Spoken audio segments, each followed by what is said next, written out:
যশস্বী Jaiswal, Sanju Samson, অভিষেক শৰ্মা, ঋতুৰাজ দাস, গায়কোৱাড, হাৰ্দিক পাণ্ডেয়া, তাৰপিছত সূৰ্যকুমাৰ যাদৱৰ দৰে এইসকল প্লেয়াৰৰ দৰে যিসকল প্লেয়াৰে ওৱান ডে টিমত ঠাই পোৱা নাই, ৰিয়ান পৰাগে ওৱান ডেৰ লগতে T20 টিমটোত কেনেকৈ ঠাই পালে।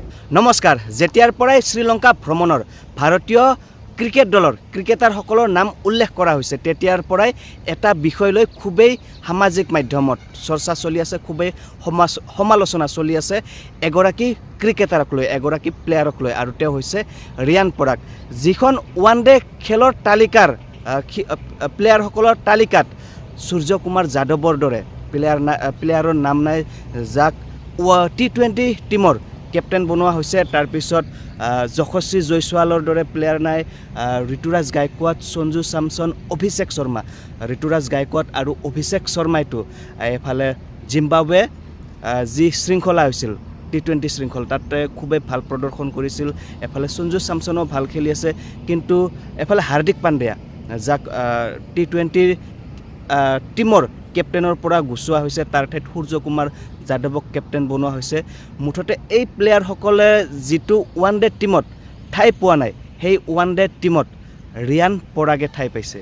ৰিয়ান পৰাগে ওৱান ডে টিমটোত ঠাই পোৱাৰ লগতে T20 টিমটোতো ঠাই লাভ কৰিছে, স্থান লাভ কৰিছে। আৰু মানে এতিয়া বিশেষ কথাটো হ'ল যে এইসকল প্লেয়াৰ যশস্বী জয়ছোৱাল, সঞ্জু স্যামসন, অভিষেক শৰ্মা, ঋতুৰাজ দাস, গায়কোৱাড, হাৰ্দিক পাণ্ডেয়া, তাৰপিছত সূৰ্যকুমাৰ যাদৱৰ দৰে এইসকল প্লেয়াৰৰ দৰে যিসকল প্লেয়াৰে ওৱান ডে টিমত ঠাই পোৱা নাই, ৰিয়ান পৰাগে ওৱান ডেৰ লগতে T20 টিমটোত কেনেকৈ ঠাই পালে। আৰু আজি এইটোৱেই আলোচনা কৰিম যে ৰিয়ান পৰাগে T20 লগতে ওৱান ডে টিমটোত কেনেকৈ ঠাই পালে। আৰু ইয়াৰ আৰু ৰিয়ান পৰাগৰ খুবেই জবৰদস্ত, খুবেই পাৱাৰফুল ৰেকৰ্ড আছে, যাৰ কাৰণে তেওঁ ঠাই পাইছে। জানো আহক তেওঁ কি কাৰণত ওৱান ডেৰ লগতে T20 দলটোত স্থান পাবলৈ সক্ষম হৈছে। প্ৰথম কাৰণটোৱে হ'ল তেওঁৰ IPLত দুৰ্দান্ত প্ৰদৰ্শন। IPLৰ 14টা ইনিংছত তেওঁ 573 ৰান বনাই দিছে আৰু তেওঁৰ বেষ্ট স্ক'ৰ হৈছে 84।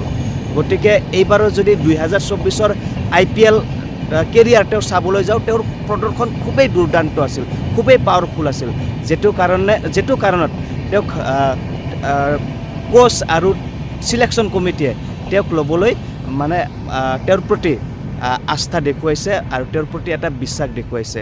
এই 22 বছৰীয়া তৰুণ প্ৰতিভাসম্পন্ন ক্ৰিকেট প্লেয়াৰগৰাকীয়ে 2024ৰ IPLত ৰাজস্থানৰ হৈ সকলোতকৈ অধিক তেওঁ ৰান বনাইছে। তাৰ উপৰিও যি ঘৰুৱা ক্ৰিকেট আছে, ডমেষ্টিক ক্ৰিকেট আছে, তাত তেওঁৰ প্ৰদৰ্শন খুবেই দুৰ্দান্ত আছিল।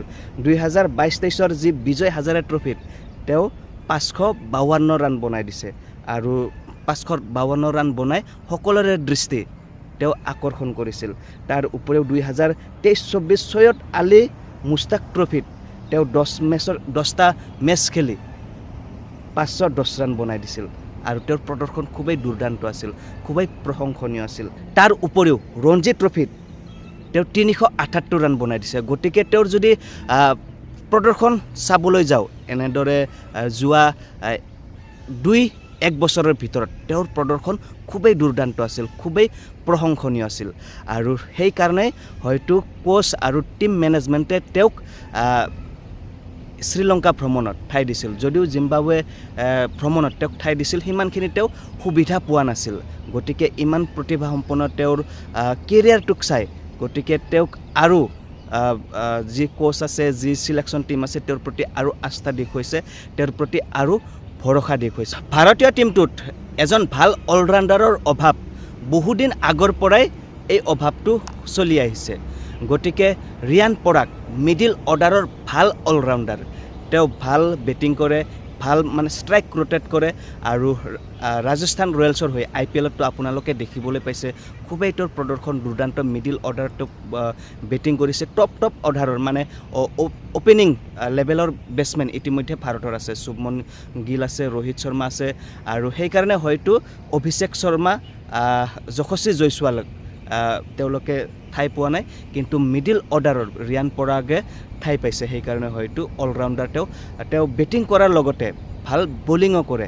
তেওঁক যদি বলিং চাবলৈ যায়, তেওঁৰ বলিঙো খুবেই ধুনীয়া খুবেই দুৰ্দান্ত আৰু যদি আপোনালোকে চাই এফালে এক্সট্ৰা বলিং কৰিব পৰা প্লেয়াৰ ভাৰতীয় টিমটোত নাই এফালে ৰোহিত শৰ্মাই বল নকৰে বিৰাট কোহলি বল নকৰে ঋষভ পন্থ বল নকৰে কে এল ৰাহুল বল নকৰে গতিকে এক্সট্ৰা সময়ত বল কৰিব পৰা এজন বলাৰৰ খুবেই প্ৰয়োজন আছিল আৰু সেই অভাৱটো ৰিয়ান পৰাগে পূৰণ কৰিব পাৰিব ৰিয়ান পৰাগে ভাল বলিং কৰে ৰিয়ান পৰাগৰ সদ্যহতে ইণ্টাৰনেশ্যনেল খেলত ডেবিউ হৈছেহে তেওঁ ভালকৈ তেনেকৈ সুযোগ সুবিধা পোৱাই নাই মাত্ৰ দুখন খেল খেলিবলৈ তেওঁ সুবিধা পাইছে আৰু সেই দুখন খেলত তেওঁ বিশেষ চাপ এৰিবলৈ সক্ষম হোৱা নাই সেয়েহে হয়তো কোচ আৰু সিলেকশ্যন টিমে তেওঁৰ যি প্ৰদৰ্শন আছে IPL হওক যি ডমেষ্টিক ক্ৰিকেটে হওক সেই তেওঁৰ দুৰ্দান্ত প্ৰদৰ্শনসমূহলৈ লক্ষ্য কৰি তেওঁক আৰু সুযোগ দিয়াৰ সিদ্ধান্ত লৈছে আৰু এইবাৰ তেওঁৰ যি